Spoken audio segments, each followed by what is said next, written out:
What is going on, guys? This is the base goggle system review.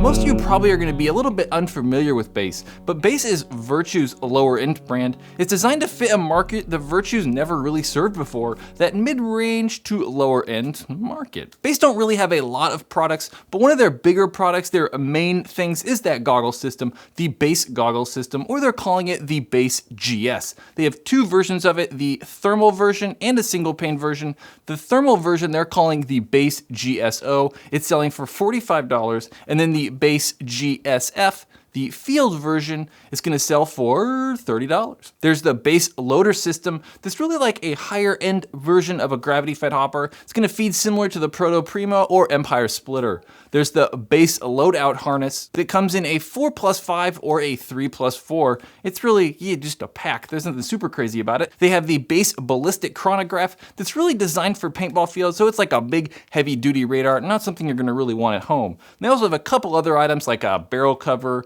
a neck protector, tank cover, and some other little doodads. I think this Base thing for Virtue's a really good idea. Like, Virtue's only ever offered high-end products. Like, they only have the highest end masks and highest end hopper. And by only selling expensive products like that, they're cutting out a very large portion of the market. Not everyone wants to spend $150 or like $200 on a hopper. So adding that lower end product, the Base stuff, should help increase Virtue's sales. And there are a lot of companies manufacturing those mid-range to lower-end masks. Like, we have masks from Dye, JT, Empire, V-Force, Valken. They're all in that mid-range low-end mask game. It's because there's so many players buying their first paintball mask. There's way more people buying their first mask than there are guys buying like their fifth or like sixth paintball mask. And most of the time, those newer players don't want to spend like $150. They want to spend like, I don't know, 20 to like $50. That tends to be like the sweet spot with new players and buying masks. So the market is definitely bigger, but that's also attracting all these players. So can Base compete with the likes of GI, Valken, and Empire? The first thing that I noticed about the GS mask is just how much ventilation it has. Most of the masks in this $30 to $45 price range do not have a lot of ventilation. I think there's 3 reasons manufacturers do that. To keep costs down, making a mask that has a bunch of ventilation is just kind of expensive, and then a lot of new players kind of don't like getting shot in the mouth. They're scared they're gonna get paint in their mouth and it tastes bad and all this stuff, so most new players actually don't want masks with ventilation.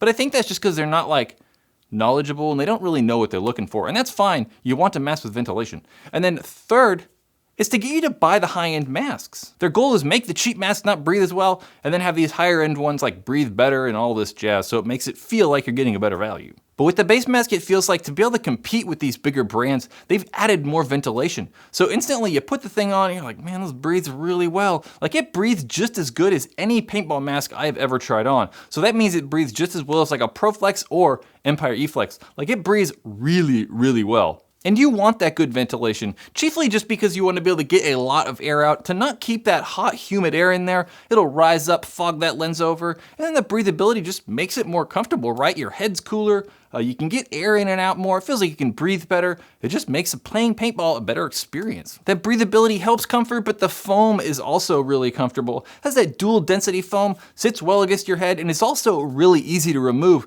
You kind of just snap the foam out, comes out really, really simple. Removing that foam's good so you can replace the foam if you need, or if you want to get in there and make the mask really clean. The only part that I found uncomfortable about the GS masks were the ears. So the GS mask is made entirely of like a hard plastic, so over about 30 minutes, those plastic ears smashing down on my ears started to hurt. They're a little tender and maybe a little bit bothersome. It's gonna matter a little bit though about what you have on your head. Like, if you have a beanie on, beanies like covering your ears, it might not be that big a deal. But I just had a headband on, it was hot outside.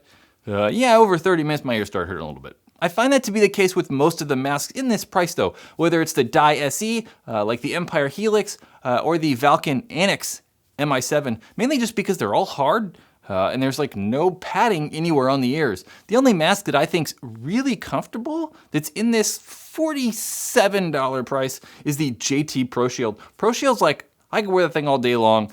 Ears are gonna feel fine and have no discomforted areas anywhere. The only drawback to that ProShield is this is going to be quite a bit smaller than the GS. The GS has a very good protection, like it's going to cover your forehead really easy with that built-in visor. It's going to have a good, huge jawline and great ear protection. So it is hard, which is a good thing protection-wise.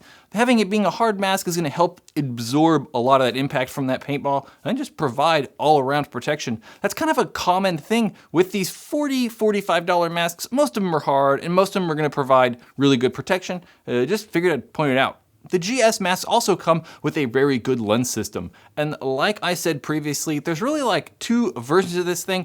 The GSF that's going to come with a single pane, and the GSO that's going to come with that thermal lens. And coupled with that breathability in the thermal lens, you really shouldn't have a problem with fogging these masks.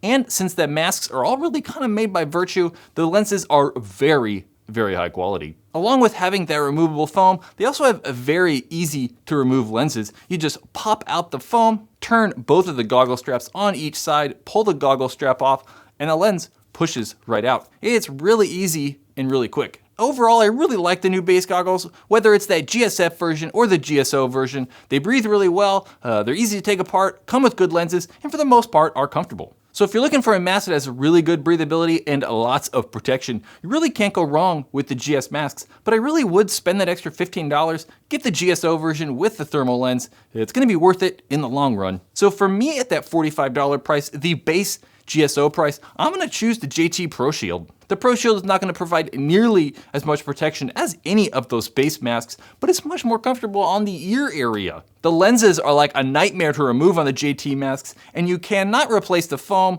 but like all the downsides, being a little bit more comfortable is what I like about it.